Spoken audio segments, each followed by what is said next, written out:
Hi, this is So You Want to Be a Journalist, and here are some tips on how you can make your socials work for you. I feel like one of those adverts for investments where it's like, make your money, work harder for you. The first thing is to follow editors or people who work where you want to work. They'll probably be posting about stuff they're working on. It's good to know that sort of stuff because if you do apply for a job there, you can mention stuff that you've seen them do. They might even post articles of pictures or job opportunities. I have seen places advertise jobs exclusively on Twitter. I've also seen on Facebook some job opening message board things, and there are different groups you can join where people will post opportunities. Whether that's production companies looking for runners, people just posting general media jobs that they've seen, or people just posting about calls for pictures that they've seen. And on Twitter, there are a few journo job lists going around which I would really recommend.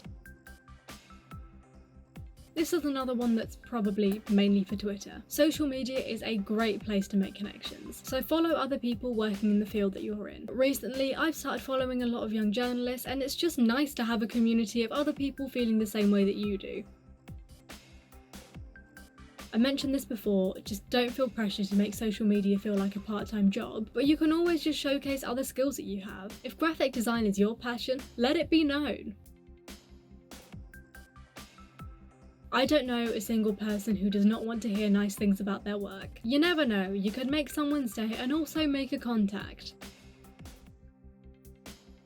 The advantage of having your socials as like a personal thing, not attached to a brand, is that you can do pretty much whatever you want. If there's something that you're looking to do at work, you can try it on your personal socials first. Like Reels on Instagram, I still have no idea how they work. And because of that, I don't feel comfortable pitching that as something we should be doing at work. But for my personal socials, it's just a great place to experiment and see what I can do. And that is everything. As always, if you have any questions, leave them below and I'll get back to you.